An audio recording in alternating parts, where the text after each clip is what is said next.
Demək, XY duzunun suda məhlulunda ionların ümumi sayının dissosiasiya etməmiş. XY üçün sayına nisbəti 6 olarsa, XY3 duzunun dissosiasiya tənliyin yazsaq, X müsbət, 3Y mənfi ion yaranır. Deməli, başlanğıcda A mol XY3 ionu var. Başlanğıc olaraq bunun B molu dissosiasiya eləsə, B mol X ionu 3B mol Y ionu yaranır.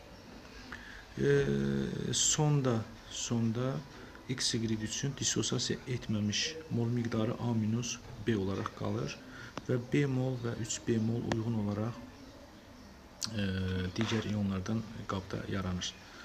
Bizə şərtdə deyir ki, XY üçün sayına nisbəti dissosiasiya etməmiş XY üçün sayına nisbəti 6 olarsa, məhlulda ionların ümumi sayının. Hal-hazırda məhlulda olan ionların ümumi sayı demək 4B-dir. Hal-hazırda məhlulda olan ionların sayı 4B-dir. Dissosiasiya etməmiş XY üçün sayı isə A minus 1 mol B moldur. Bu da bərabər olur 6-ya. Buradan 4B bərabərdir 6A çıx 6B-yə. Buradan da 6A bərabərdir. Demək, 6A bərabərdir 10B-yə. Buradan da B bərabərdir 0.6A-ya.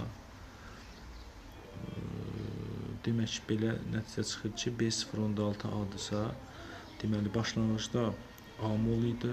Onun deməli 0.6A-sı dissosiasiya edib. Yəni, neçə faizi? Deməli, 0.6A bölünsün, A vurulsun 100, cavab 60%. B variantı.